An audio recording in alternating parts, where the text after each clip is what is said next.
It started with a map, not a grand gilded atlas from a royal collection, but a brittle, water-stained fragment found in the back of a discarded Victorian encyclopedia. It was a 1754 printing, or so the ink claimed. In the corner where the vast expanse of North and Central Asia should have been labelled with the familiar fragmented names of Kanates or empty steppes, there was something else. A single word, Tartaria. It wasn't a small region. It wasn't a province. It was a continent-sized entity, sprawling from the Caspian Sea to the Pacific Ocean, bordered by the Great Wall to the south and the frozen wastes to the north. Ask yourself why a nation larger than the Russian Empire and the Qing dynasty combined has been relegated to a footnote.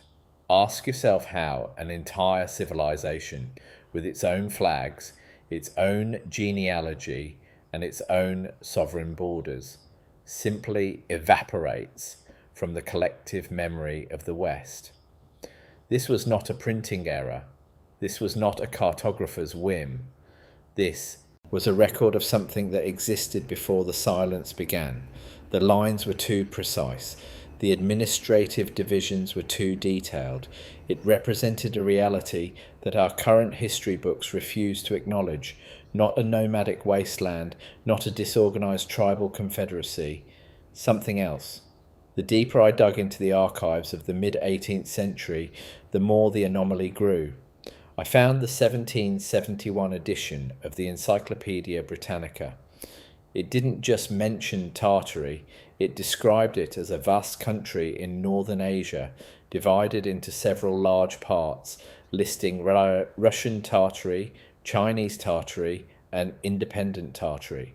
It gave them capitals. It gave them boundaries. But by the 1823 edition, the entries had shrunk. The borders had blurred.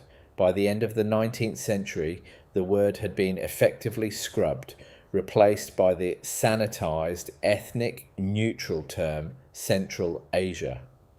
We are told this was merely the natural progression of geographic accuracy, a refining of our understanding of the world. But accuracy does not usually involve the total erasure of a sovereign identity. Look at the architecture of the era. Look at the star forts that pepper the globe from the Americas to the heart of the Siberian wilderness. They tell a story of a unified, global building style that defies the primitive technology we are told these people possessed. We see the same load distribution patterns, the same geometric precision, the same impossible masonry. They call it now neoclassical. They call it colonial. They call it anything but what it is, the remnants of a global system that was systematically dismantled and then renamed. There is a specific kind of quiet that follows a controlled demolition. It is the silence of the victor, rewriting the ledger. In the mid-1800s, a series of strange events occurred simultaneously across the globe. We call them the Great Fires: Chicago, Boston, London, Moscow, even San Francisco. Cities built of stone and brick, supposedly levelled by lanterns and small accidents. But when you look at the photographs of the ruins, the evidence suggests a different physics. We see twisted iron, pulverized stone, and scorched earth where wood should have been the only fuel. What if these were not fires, but the final cleanup? What if the 19th century was not an age of progress, but an age of systematic institutional erasure? The buildings that remained were repurposed. Grand, domed structures with intricate atmospheric electricity collectors were stripped of their copper, their spires removed, and rebranded as state capitals, museums, and mental asylums. The tech was gone. The history was rewritten. The people who remembered were institutionalized or silenced. We are living in the ruins of a much older, much more sophisticated world, walking through its hallways without recognizing the craftsmanship of the original architects. Consider the mud flood. It is a term that sounds absurd until you look at the basement windows of every major city in the world. Walk down any street in London, New York, or St. Petersburg. Look at the windows that are half buried in the earth. Look at the doors that have been converted into second-story entrances. We are told this was a stylistic choice or perhaps a drainage solution. But why would architects across the globe, spanning decades of different cultures, all choose to bury the first 10 feet of their finest work in the dirt? The excavation records are missing. The soil composition is ignored. It is a global pattern of submerged history, not an accident, not a trend, a catastrophe that has been scrubbed from the timeline. The official narrative gives us the Industrial Revolution, a sudden, miraculous leap in technology from horse-drawn carriages to steam engines. But what if the revolution was actually a recovery? What if we didn't invent these technologies, but simply found them, dusted them off, and learned how to turn them back on, albeit in a degraded, fossil fuel burning form? We are the inheritors of a legacy we are forbidden to understand. The administrative downgrade of Tartaria to a former territory was not a single event, but a slow, grinding process of academic gatekeeping. It happened in the universities. It happened in the mapping rooms of the Royal Geographical Society. It happened in the quiet rooms where the curriculum for the next generation was being forged. To erase a nation, you must first erase its prestige. You turn its kings into warlords. You turn its cities into ruins. You turn its science into folklore. By the time the 20th century arrived, Tartaria had been successfully reduced to a myth, a geographic misconception held by less informed ancestors. But the maps don't lie. The star forts don't move. The buried windows remain. We are taught to trust the experts, the people who hold the keys to the archives. But those experts are the ones who changed the locks. They tell us that the past was primitive, so that we will believe we are the pinnacle of human achievement. It is a psychological cage. If you don't know where you came from, you can't see where you are being led. What if the great world fairs of the 1800s were not celebrations of the future, but the final liquidation of the past? These white cities were built with incredible speed, supposedly out of plaster and wood, and then burned to the ground as soon as the fairs ended. Look at the photos of the 1893 Chicago World's Fair. Look at the scale of the machinery, the majesty of the lagoons, the complexity of the electrical grids. They tell us it was all temporary. They tell us it was all staff and scagliola. But the foundations are still there. The stone is real. These were not temporary exhibits. These were the last standing cities of the old world, the Tartarian remnants, opened to the public one last time so they could be documented, looted, and then destroyed under the guise of progress. It was a ritual of replacement. The new world order was being inaugurated, and the evidence of the old world had to be incinerated. We are, the children of the ashes, taught to admire the match that lit the fire. There is a tension in the air when you speak of these things in the hallowed halls of academia. It is the tension of a fragile lie being stretched to its breaking point. Institutional gatekeeping is not just about what is taught. It is about what is ridiculed. If you mention the inconsistencies in the timeline, you are labelled a fringe theorist. If you point to the architectural anomalies, you are told you don't understand the eclectic period of design. But labels are not explanations. Why is there a unified decorative language found on every continent? Why do the same motifs, the eagle, the fasces, the laurel, appear in the iconography of every modern empire. They are the spoils of war. They are the symbols of the entity that was dismantled. The former territory of Tartaria was not just a place on a map. It was a way of being. It was a civilization that utilized the very energy of the atmosphere, a civilization that built for eternity rather than for planned obsolescence. Not this, not that, something else. The erasure is most visible in the gaps. It is in the dark ages that didn't happen. It is in the great leaps that have no origin. We are told that the history of the world is a straight line of upward progress, but the evidence shows a jagged cliff. We fell, we were pushed, and then we were told we had been standing on the ground all along. The downgrade of Tartaria was the final move in a geopolitical chess game that lasted centuries. The victors didn't just take the land, they took the story.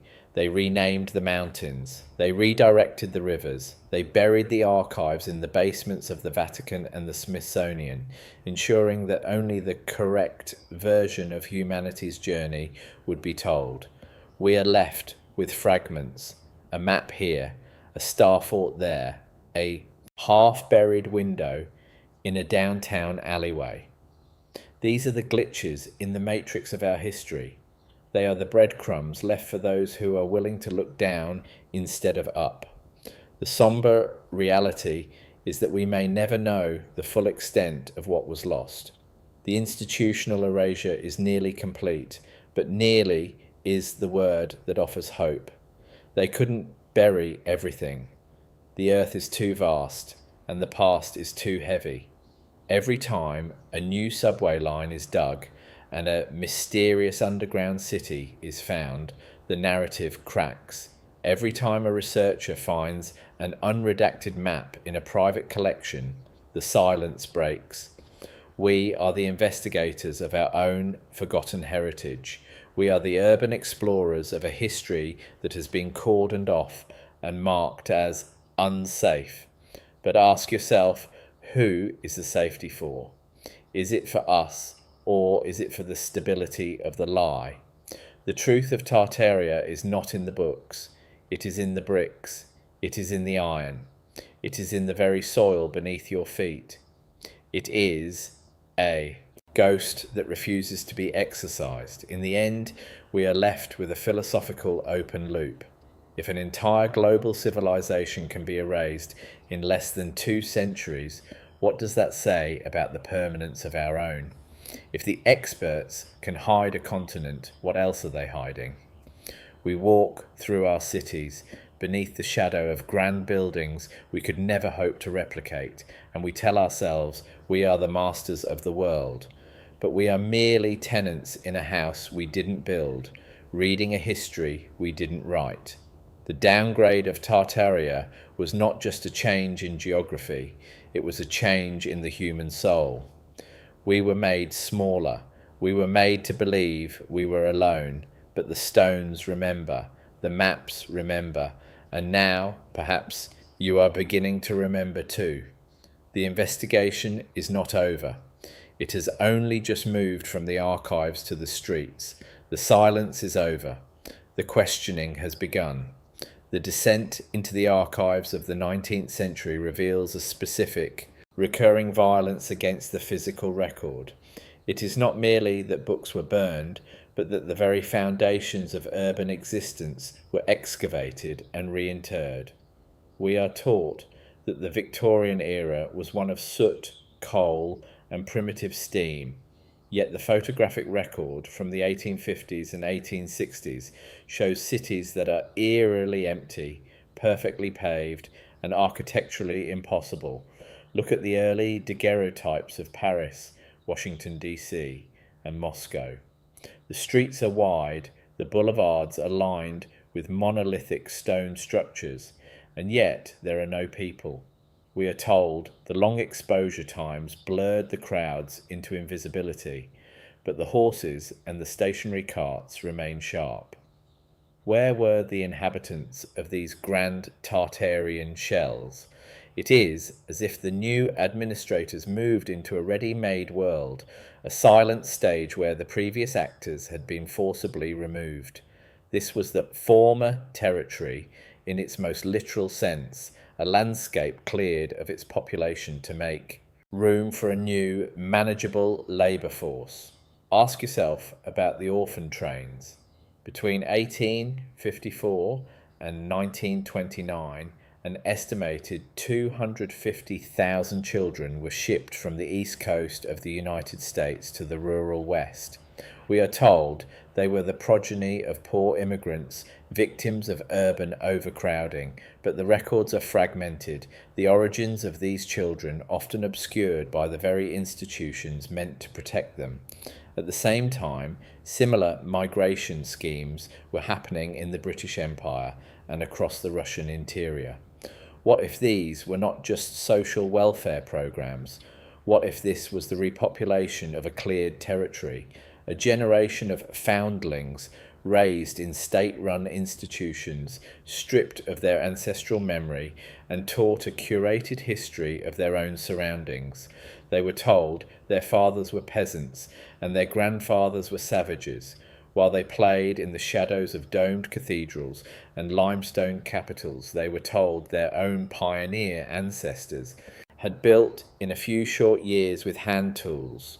It is the ultimate gaslighting to inherit a palace and be told you are lucky to live in its cellar.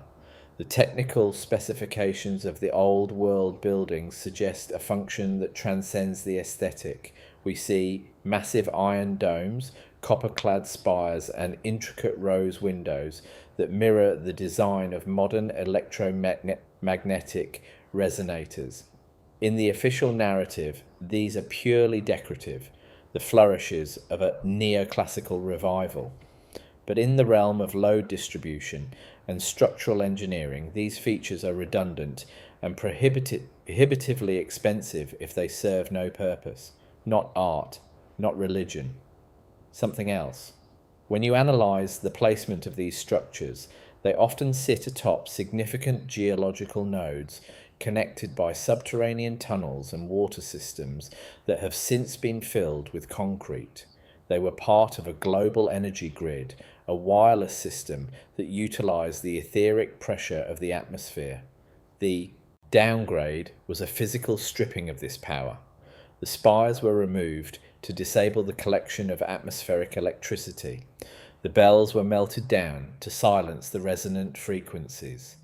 The world was unplugged, and we were sold a metered, wired, and taxable substitute. This institutional gatekeeping extends to the very soil we walk upon.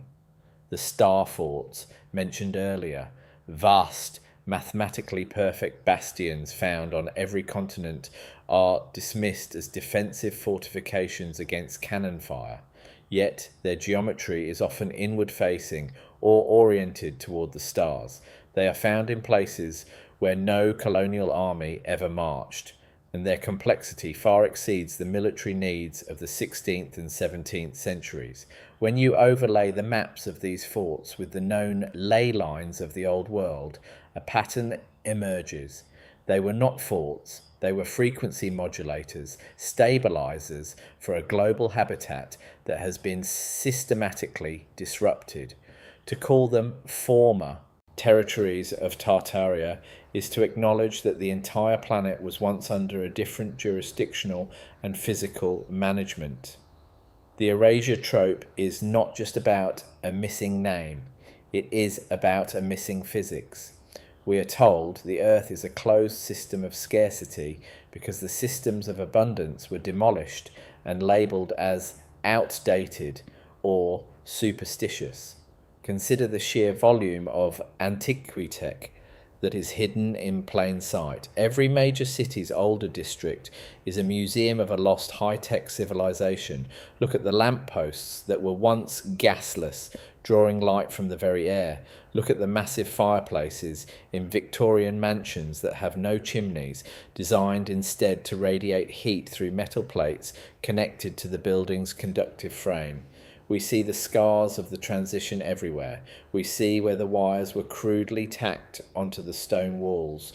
We see where the fireplaces were bricked up to accommodate coal-burning inserts. We are told we are the most advanced generation to ever live, yet we cannot reproduce the masonry of the Great Pyramid or the precision of the ruins at Baalbek. We are told the past was a time of candles and filth, so that we do not ask why our modern infrastructure is so fragile and expensive. The narrative of Tartaria is the thread that, when pulled, unravels the entire tapestry of the modern consensus. What if the timeline itself is a fabrication? Scholars like Anatoly Fomenko have argued that the Middle Ages never happened, that ancient history is merely a mirrored reflection of the late medieval period, stretched out by Jesuit chronologists to create a false sense of antiquity. If the timeline is artificial, then the disappearance of Tartaria is not a mystery of the distant past, but a crime of the recent one. It suggests that the break happened only 2 or 3 centuries ago. The French Revolution, the Napoleonic Wars, the American Civil War, these were not just political conflicts. They were the clean-up operations of a global reset. The wars were used as an excuse to bombard cities, destroy libraries, and kill off the remaining nobility, who still held the keys to the old world's sovereign titles. By the time the smoke cleared, the former territory was ready to be carved up by the new central banks and the colonial corporations. The language of the investigators must be staccato, rhythmic, and relentless, because the evidence itself is a rhythmic pulse of anomalies. Not a single error, not a minor omission, a total system failure of the official record. We see the contrast of scale between the primitive inhabitants and the titanic infrastructure they supposedly managed. We see the erasure of entire ethnic groups, like the Ainu or the various lost tribes of the Americas, who were the local custodians of the Tartarian nodes. They were replaced by the pioneer, a figure who is celebrated for his ruggedness, but who was essentially a squatter in the ruins of a giant's garden. Ask yourself why the history of the American West begins with discovery and not with reclamation. The mounds were there, the canals were there, the stone cities were there. They were simply renamed as natural formations or attributed to nomadic cultures that lost the ability to build them.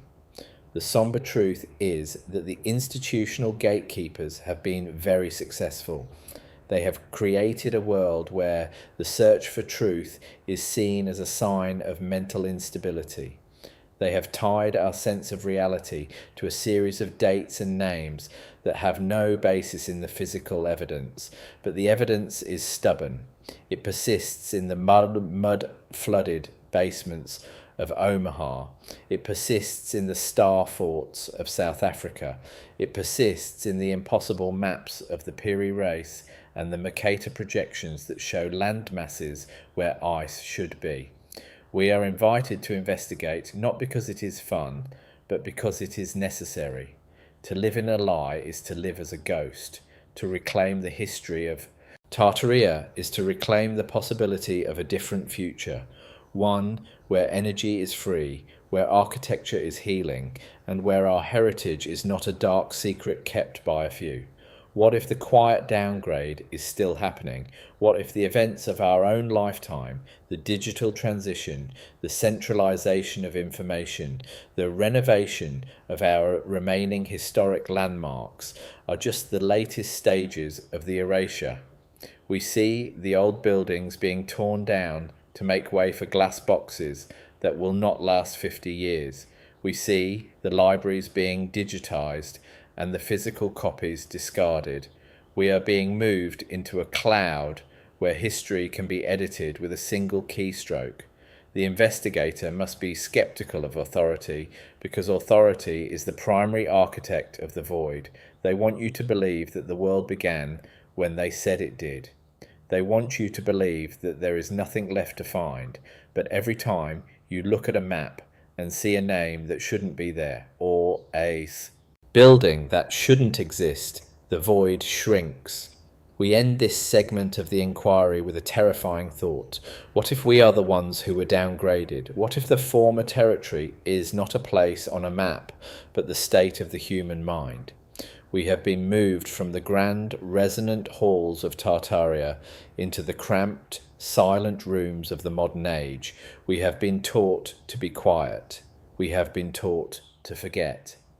But the memory is in the marrow. It is in the way your heart skips when you see a cathedral spire against a sunset. It is in the way you feel a sense of loss for a place you've never been. The silence of Tartaria is not the silence of the grave. It is the silence of a long dormant machine waiting to be turned back on. The investigation continues not in the books, but in the observation of the world as it truly is. Ask yourself, what if not this, not that, something else? The archive is not merely a collection of paper, it is a curated cemetery. When we examine the mid-19th century, we find a curious obsession with the Great Survey, from the Ordnance Survey of Great Britain to the Wheeler Survey in the American West. The victors were busy measuring the ruins. They tell us these were missions of discovery, mapping untamed wilderness. But look at the lithographs. Look at the precision of the stone foundations they encountered in the middle of unexplored territories. These were not discoveries. They were inventories. They were checking the ledger of the former territory to see what could be salvaged and what had to be buried. Ask yourself why the most magnificent buildings in every state capital were supposedly built during times of extreme economic depression, civil war, or famine. We are told that starving populations and horse and buggy logistics produce grand granite edifices that modern cranes struggle to replicate. Not human labour, not primitive tools. Something else. The industrial narrative is a shroud. We see the rise of the chimney stack as a symbol of progress, but what if the chimney was a regression? The Tartarian power structures did not burn, they resonated. They harvested the ionospheric potential through gold-plated domes and mercury-filled antennae. When the downgrade began, the new administrators had to justify a new, inferior form of energy. They introduced the combustion engine. They introduced the coal furnace. They took a world that ran on the breath of the atmosphere and turned it into a world that choked on its own exhaust. This was the institutional erasure of free energy. To control a population, you must first make them dependent on a meter. You must make them pay for what was once a birthright. The former territory was a threat because it was a decentralized reality. It had no central banks. It had no power grids. It had only the frequency of the earth itself. Consider the phenomenon of the Star City. From Palmanova in Italy to the lost bastions of the Russian steppe, these urban layouts follow a specific cymatic pattern. They are the physical manifestation of sound frequencies. We are told they were designed for interlocking fields of fire to defend against cannons. But ask yourself, why go to such geometric extremes? Why build walls in the shape of complex fractals just to stop a lead ball? The load distribution in these structures suggests they were designed to handle immense internal pressure or to vibrate at specific pitches. They were nodes in a planetary circuit. When you look at the aerial photography of these former sites, you see the scarring of the earth where the rest of the circuit was ripped out. The great fires were the localized heat shocks of a system being forced to shut down. The stone didn't just burn, it calcified. It turned to dust under the strain of a disrupted current. What if the world's oceans are hiding more than just shipwrecks? The maps of the 1500s and 1600s show land masses in the Arctic and Antarctic that are lush, mountainous and populated. We are told these were cartographic myths or mirages, but the consistency of these depictions across different cultures and centuries suggests a shared reality. Then the quiet downgrade reached the poles. The land was declared frozen. The maps were redrawn with vast white voids. Institutional gatekeeping now prevents any independent exploration of these regions. We are told it is for environmental protection or national security. But what if the former territory of Tartary extended beyond the edges of our current globe? What if the former designation applies to our entire understanding of planetary geography? We are confined to a small, monitored island of history, surrounded by a forgotten world that is hidden behind a wall of ice and a wall of lies. The rhythmic sentence structure of the official report is designed to lull you into a state of passive acceptance. It uses phrases like consensus of experts and established timeline to act as a barrier to inquiry. But the staccato reality of the physical evidence is impossible to ignore. A buried floor here, a redated monument there, a genealogy that ends abruptly in 1840. The erasure trope is not a conspiracy, it is a corporate merger. The nations we recognize today, the United States, the Russian Empire, the British Raj, were the subsidiary companies that divided the assets of the liquidated Tartarian estate. They kept the buildings, they kept the technology, they changed the names on the door and told the employees that the previous owners never existed. We are the employees working in a factory whose true purpose we are no longer permitted to know. Ask yourself why every ancient civilization seems to appear out of nowhere at the peak of its sophistication. The Sumerians, the Egyptians, the Maya, they all start with perfect calendars, advanced mathematics, and complex stonework. There is no evolutionary period. They simply arrive. This is the institutional erasure of the predecessor. Tartaria was not just a Northern Asian empire, it was the remnant of the global civilization that seeded these cultures. It was the source code. By downgrading it to a former territory, the architects of our history have severed our connection to the source. They have left us with the ancient versions, the broken primitive echoes, so that we would never look for the unified whole, not fragments, not ruins. A cohesive global network of high-tech sovereignty. The tension of this investigation lies in the realization that we are surrounded by the evidence. It is not hidden in a cave. It is the post office on your corner. It is the courthouse in the next town over, iron over. It is a Victorian bridge that spans the river. When you look at the heavy ironwork and the precision of the rivets, ask yourself if a society that used horses for transport would really build a bridge capable of supporting a 100-ton locomotive before the locomotive even existed. The infrastructure preceded the era. The former territory was already paved, already plumbed, and already wired when the pioneers arrived. They simply moved in. They were the inheritors of a ghost estate, and they have spent the last 200 years trying to make sure the ghosts stay quiet. The sombre atmosphere of our current age is the result of this disconnection. We live in cities that feel wrong because they are being used incorrectly. A violin being used as a hammer will always feel out of balance. Our cathedrals are violins. Our star forts are violins, but we use them as tourist traps and military bases. We have lost the bow. We have lost the sheet music. The quiet downgrade was the moment they took the music away and told us that the silence was modernity. We are left with a rhythmic pulse of static, a staccato series of news and trends that are designed to keep us from hearing the low, deep resonance of the past. The investigation is an attempt to find the frequency again. What if the former territory is currently being expanded? As we move into the era of smart cities and digital IDs, the physical world is being downgraded once again. The old world stone is being replaced by new world composite.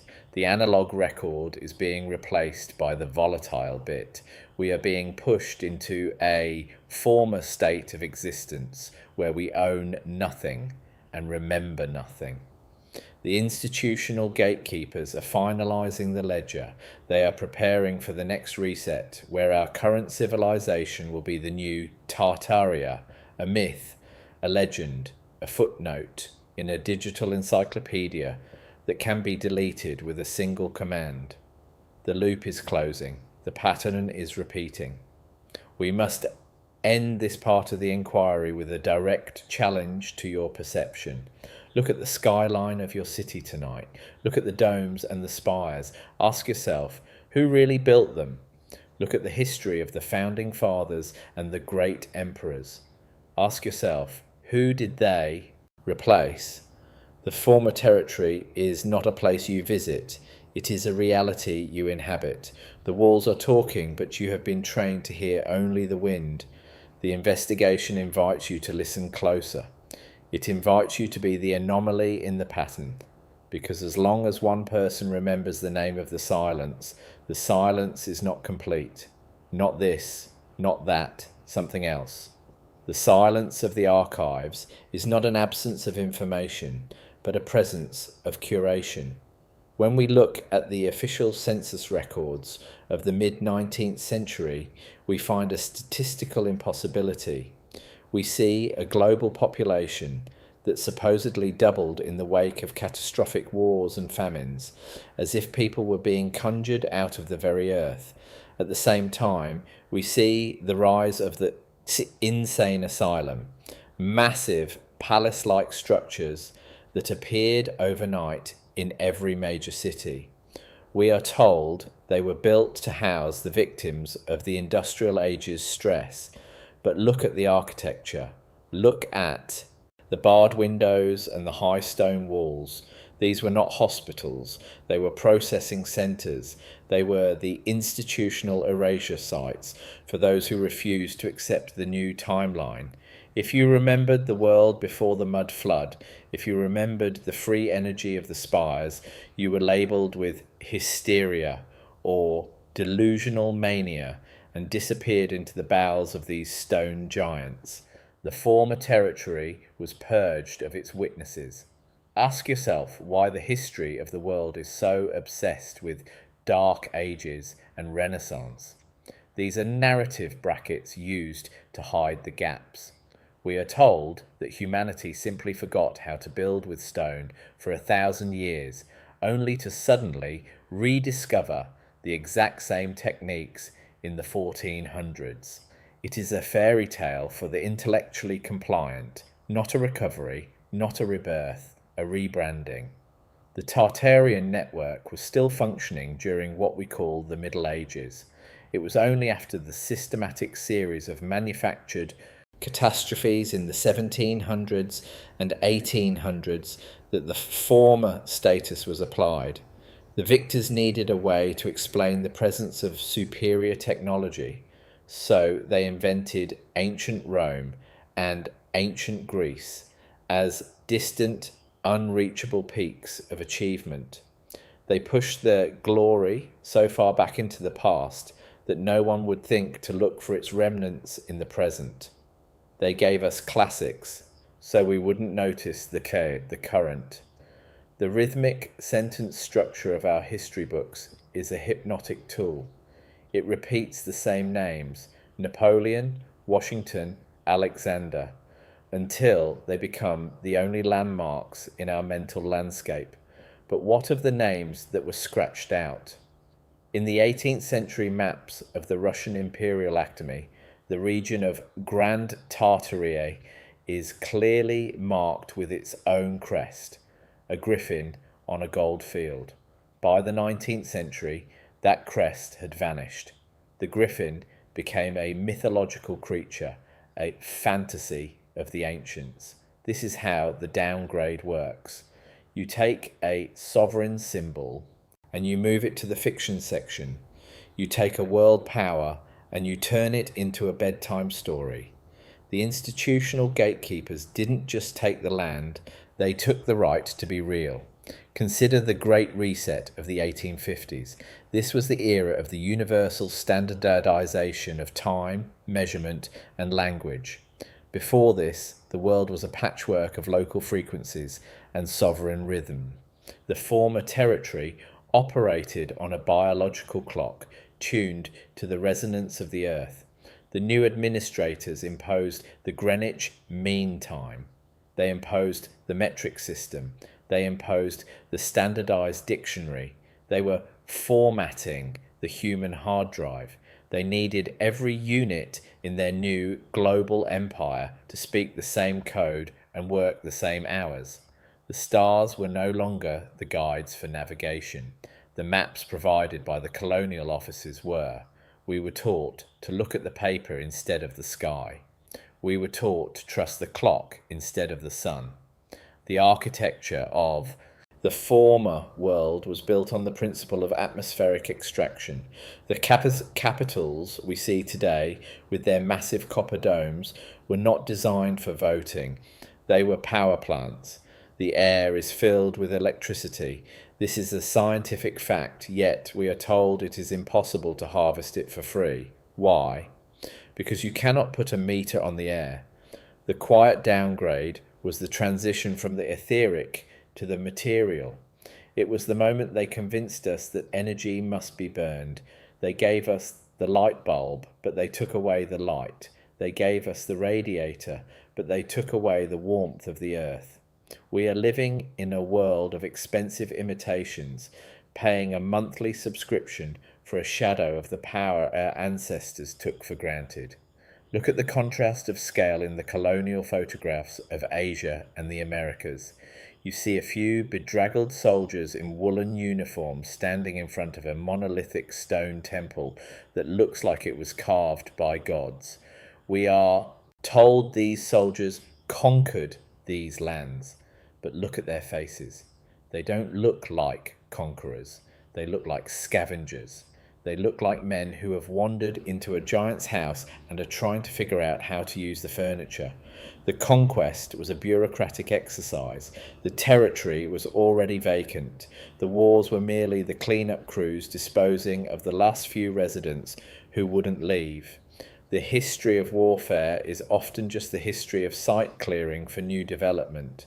The institutional erasure is most effective when it is subtle. It is the restoration of a building that removes its metallic roof.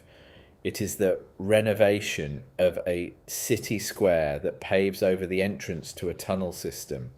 It is the updating of a textbook that removes a single map. Each act is small, but the cumulative effect is a total blackout of the past. We are told that we are modernizing, but the word is a euphemism for erasing. We are being stripped of our heritage, one brick at a time, until we are left with nothing but a glass and steel cage. The former territory is being buried under the smart city, and the memory of what it was like to be truly sovereign is being replaced by the convenience of the digital leash. Ask yourself, what happened to the giants? In every culture's folklore, there are stories of the old ones, the builders of the megaliths. In the 19th century newspapers of America, there were thousands of reports of massive skeletons being unearthed in the mounds, 8, 9, 10 feet tall.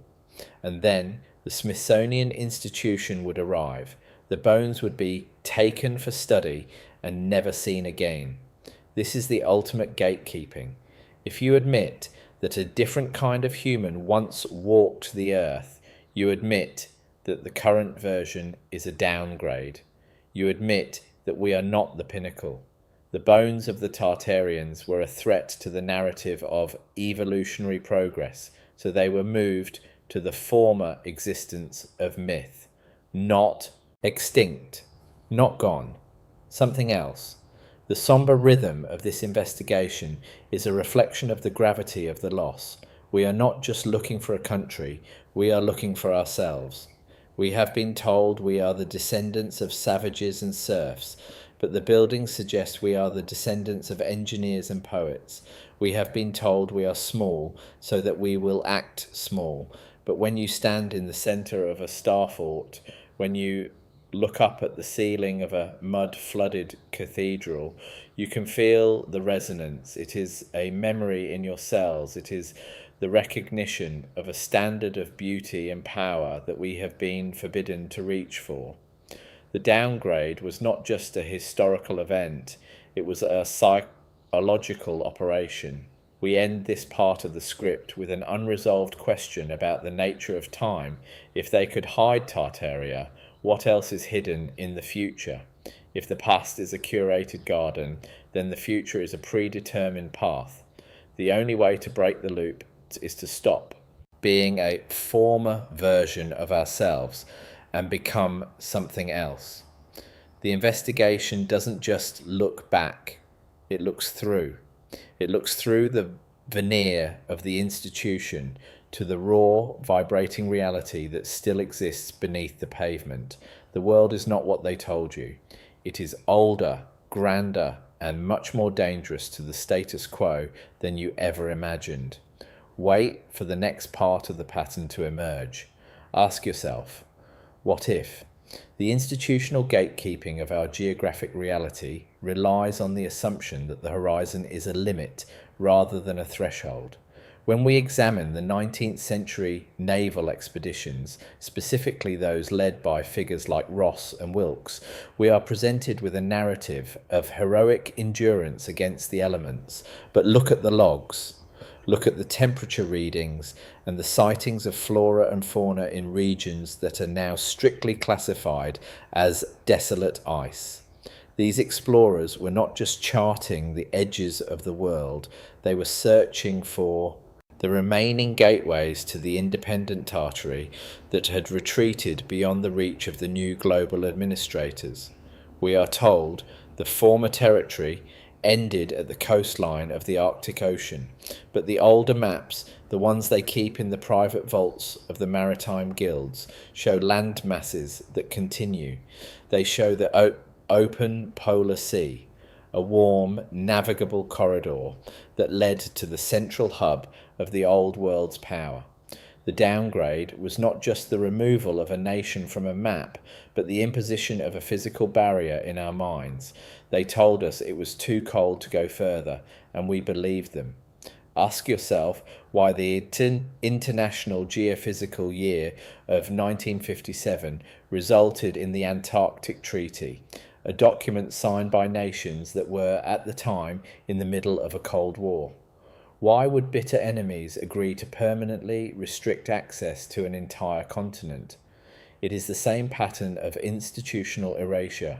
They found the remnants, they found the tech, and they realized that if the public knew that the former territory was still accessible, the narrative of the modern world would collapse overnight.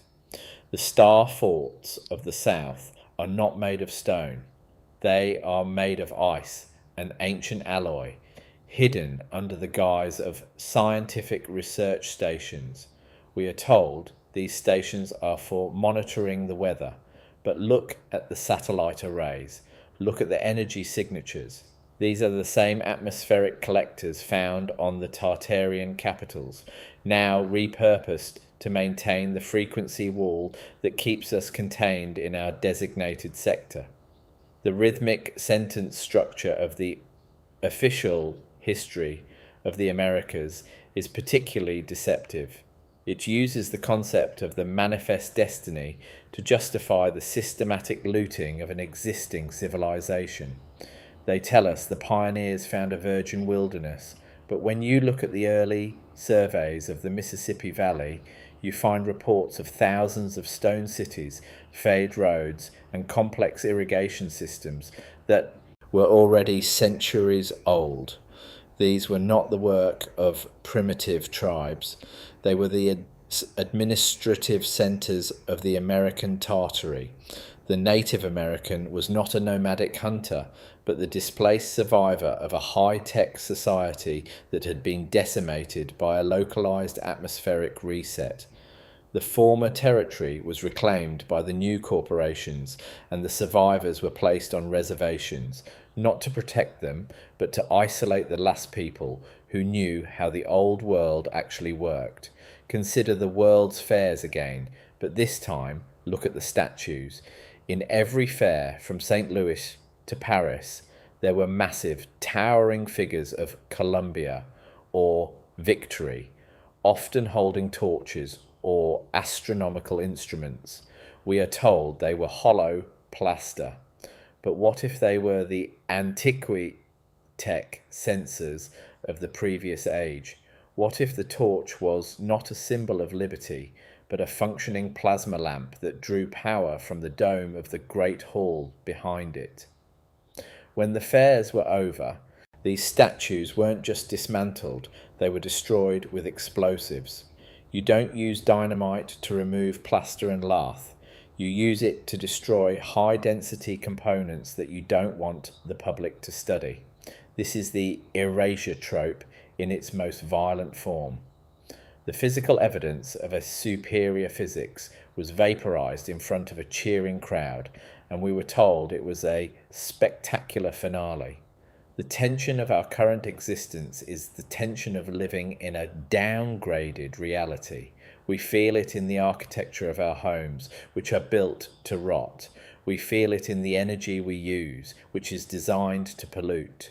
We feel it in the food we eat, which is a chemical imitation of the abundance that once was. The Tartarian world was a world of biological and mineral harmony. They didn't fight nature, they resonated with it. The current institutional gatekeepers have convinced us that we are at war with the earth, that we must conquer the climate and tame the wilderness. This is a distraction. The war is not between us and the planet. It is between the truth of what we are and the lie of what we have been told we were. The former territory is a memory of a time when humanity was not a parasite, but a steward. Look at the contrast of scale in the modern skyscraper. It is a vertical prison, a steel cage that isolates the individual from the earth and the sky. Compare this to the Tartarian longhouse or the cathedral, which were designed to expand the human consciousness through geometry and light. The downgrade was a shift from the horizontal to the vertical, from the communal to the isolated. We are being stacked like cargo in the former territory, while the vast expanses of the world are kept empty and protected. Ask yourself, who are they protecting the land from? Or rather, what are they protecting the land for? The elites of the New World Order don't live in the glass boxes they build for us. They live in the restored mansions of the old world, utilizing the very tech they tell us is a myth. The somber rhythm of the investigation now turns to the concept of the inheritance. If we are the descendants of the Tartarian world, then we have a legal and spiritual claim to the former territory. This is why the genealogy records are so tightly controlled. This is why the noble families of Europe and the industrialists of America are so obsessed with their bloodlines. They are the ones who signed the papers. They are the ones who accepted the bribe to act as the new landlords. They know that if the common man realizes he is the true heir to a global empire of free energy and sovereign grace, their lease will be terminated. The quiet downgrade was a massive act of identity theft. They took our names, they took our history, and they gave us a social security number in return. What if the reset is not a single event, but a recurring cycle? Some researchers point to a 138-year cycle of atmospheric upheaval. If this is true, then the former territory is simply the name given to the previous version of the matrix. We are currently approaching the end of the current cycle.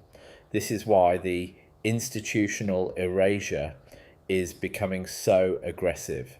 This is why they are pushing for a great reset of their own to get ahead of the natural one. They want to ensure that when the next mud flood or plasma discharge occurs, they are the ones holding the keys to the shelters. They want to be the founding fathers of the next world, rewriting the history of our era before it has even ended. Not progress, not evolution, a desperate attempt to maintain control over a recurring tragedy. The investigation invites you to look at the technical terms of our reality: sovereignty, territory, public record. These are not just words, they are the boundary markers of the cage. When a nation is downgraded to a former territory, it means its laws no longer apply. It means its people are no longer protected. It means the assets are up for grabs. We are all living in a former territory now. The laws of the old world, the laws of resonance, of natural right, of divine connection, have been suspended. We are living under emergency maritime law, a temporary state of affairs that has lasted for 200 years. The investigation is the process of declaring the emergency over. We end this segment with a direct look at the gaps in your own memory. Have you ever felt that the world is much older than you are told? Have you ever looked at a ruin and felt a sense of recognition rather than curiosity? This is the pattern-based investigation happening within your own soul. The evidence is not just in the archives, it is in the intuition.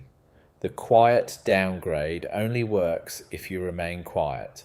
But once you start to ask what if, the silence is broken. Once you start to say, not this, not that, the reality starts to shift. The investigation is not just about the past, it is about the reclamation of the present.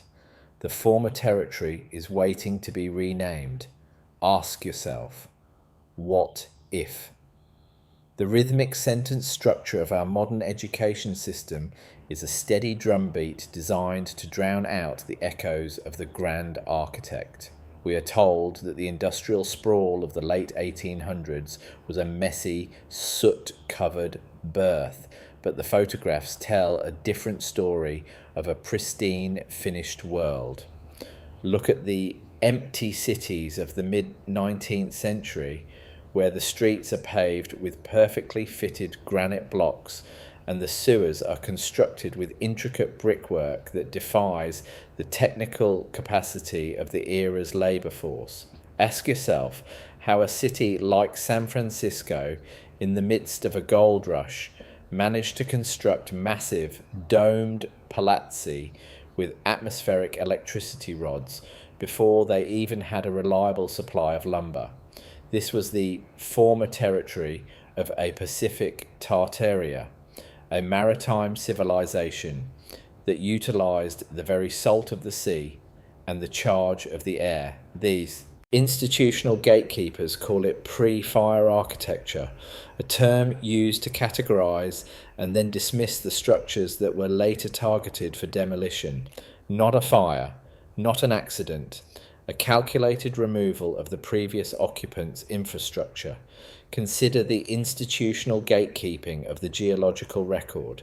We are taught that mountains are the result of millions of years of tectonic shifts, but when you look at certain formations through the lens of the former territory, they look like something else entirely.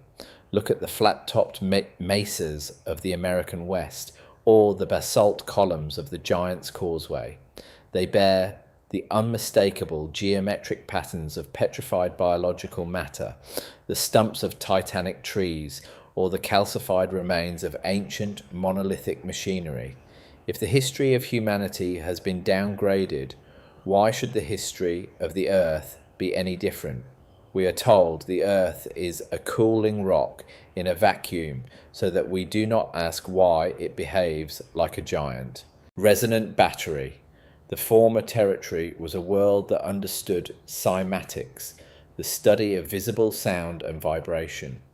The star forts were the amplifiers, and the cathedrals were the speakers. To silence the civilization, they didn't just have to kill the people, they had to break the instruments. The erasure trope is most visible in our cemeteries. Have you ever noticed that the grandest, most ornate monuments in old graveyards often date from the 1840s to the 1880s, and then the quality of the stonecraft takes a sudden, sharp dive? We are told this was due to the rise of modernism and a move toward simplicity. But look at the technical terms of the masonry: load distribution, tensile strength, thermal expansion. The old monuments were built to last millennia, carved with a precision that suggests the use of sonic drills or high-frequency casting. The new ones are made of composite concrete and cheap marble that crumbles within a century. This is the physical manifestation of the downgrade. We are being trained to accept the temporary, the disposable, and the fragile. The former territory was built for eternity because the people who lived there understood that they were part of a continuous, immortal cycle. The new administrators want you to believe you are a fluke of biology, a temporary spark that can be easily extinguished and replaced. What if the great exhibitions were actually the first smart cities? The 1851 Great Exhibition in London was held in the Crystal Palace, a structure of glass and iron so vast it seemed impossible for the era. It was a giant greenhouse, but not for plants. It was a controlled environment where the atmospheric pressure and electrical charge were tuned for human optimization. We are told it was a temporary building that was moved and then accidentally burned down in 1936. This is the institutional narrative's favourite clean-up tool, the mysterious fire. By destroying the Crystal Palace, they destroyed the evidence of a modular, prefabricated building system that was far superior to anything we use today. The former territory didn't build with wet construction, bricks and mortar, as much as it assembled reality using a universal harmonic code. The tension of this investigation increases as we look at the mud flood evidence in the context of the institutional erasure. If there was a global catastrophe in the mid-19th century, a localized liquefaction of the soil, or a massive displacement of Earth, then the former territory was literally buried. The quiet downgrade was the decision by the survivors, the ones who became the new elite, to simply build on top of the ruins and pretend the first floors never existed. This is why our cities have subterranean levels that are clearly designed for sunlight and air. This is why the basement of your local historic library has 10-foot ceilings and arched windows looking into a dirt wall. They didn't have time to dig it out, so they just renamed the second floor the ground floor and rewrote the blueprints. Ask yourself, what else is under your feet? What other former realities are you walking over every day? The staccato rhythm of the investigation now focuses on the redistribution of knowledge.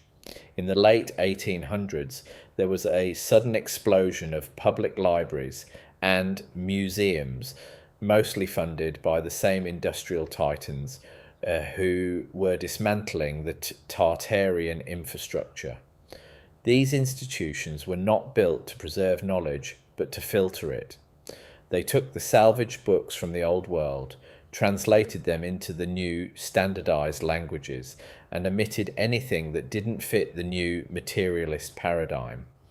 The former territory had a science of the soul, a chemistry of the light, and a mathematics of the stars. The new science was a science of the machine, a chemistry of the poison, and a mathematics of the debt. They replaced the ether with the vacuum. They replaced the creator with entropy. They gave us a universe that is dying so that we would not notice that we are being drained. Look at the contrast of scale between the modern Olympic Games and the ancient stadiums they supposedly emulate. We are told the ancients built these massive stone arenas for sport, but look at the acoustic properties of the Colosseum or the Great Theatre of Ephesus. They are designed for the manipulation of frequency and the focusing of collective human intent. The former territory utilized the power of the many to stabilize the planetary grid. The quiet downgrade turned these sacred nodes into entertainment venues, where the collective energy of the crowd is harvested for distraction rather than creation. We are told that bread and circuses were a way to control the Roman mob, but what if they were a way to distract the Tartarian survivors from the fact that their power plants had been turned into playgrounds? Not sport, not games, something else. The institutional gatekeepers use the term revisionist history as a slur, but all history is a revision by the victor. The investigation into Tartaria is an attempt at restorative history. It is an attempt to look at the former territory not as a lost land, but as a suppressed frequency. We are told that the Industrial Revolution was a time of enlightenment, but the photographs of the child labourers in the factories tell a different story. They look like the orphans from the trains, being forced to work in the very ruins of their ancestors' greatness.